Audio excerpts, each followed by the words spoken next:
అప్పుల బాధలు వెంటాడుతున్నాయా? అయితే 6 జేవిఆర్ వారి జాతిరత్నాలు ధరించండి.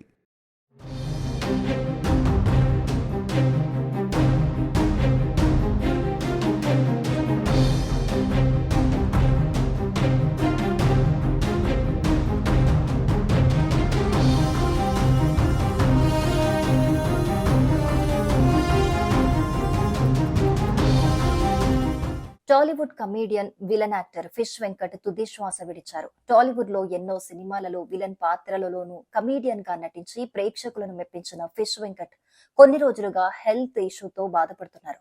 ముఖ్యంగా 2 కిడ్నీలు పాడవటంతో గత కొంతకాలంగా డయాలసిస్ చేయించుకుంటూ కాలం వెల్లదీస్తున్నారు. అయితే ఈయన ఆరోగ్య పరిస్థితి మరింత క్షీణించడంతో గత కొద్ది రోజులుగా హైదరాబాద్ లోని ఓ ప్రైవేట్ ఆసుపత్రిలో వెంటిలేటర్ పై చికిత్స పొందుతూ ఉన్నారు.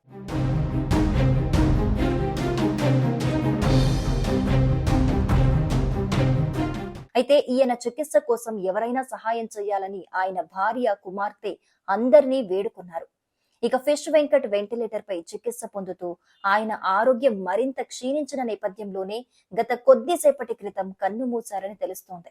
ఇలా ఫిష్ వెంకట్ ఇక లేరనే వార్త తెలిసిన పలువురు సినీ సెలబ్రిటీలు ఈయన మృతి పట్ల సంతాపం తెలియజేస్తున్నారు. ఇక ఫిష్ వెంకట్ 2 కిడ్నీలు పాడవటంతో ఆయనకు కిడ్నీ మార్పిడి చేయాల్సి ఉంటుందని వైద్యులు తెలియజేశారు.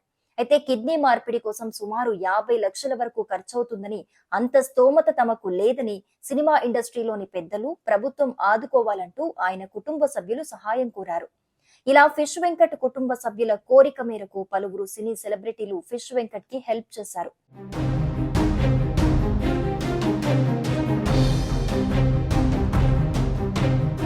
ఈయన ఆరోగ్యం పట్ల పలువురు హీరోలు స్పందిస్తూ కొంతమేర ఆర్థిక సహాయం చేశారు. అయితే అప్పటికే ఆయన ఆరోగ్య పరిస్థితి పూర్తిగా క్షీణించిన నేపథ్యంలోనే మరణించారని తెలుస్తోంది. ఇక ఫిష్ వెంకట్ ఎన్టీఆర్ హీరోగా నటించిన ఆది సినిమా ద్వారా వెండితెరకు నటుడిగా పరిచయం అయ్యారు. ఇండస్ట్రీలో దాదాపు స్టార్ హీరోలందరి సినిమాలలో కూడా విలన్ పాత్రలలోనూ కమీడియన్ గా కూడా నటించి మెప్పించారు.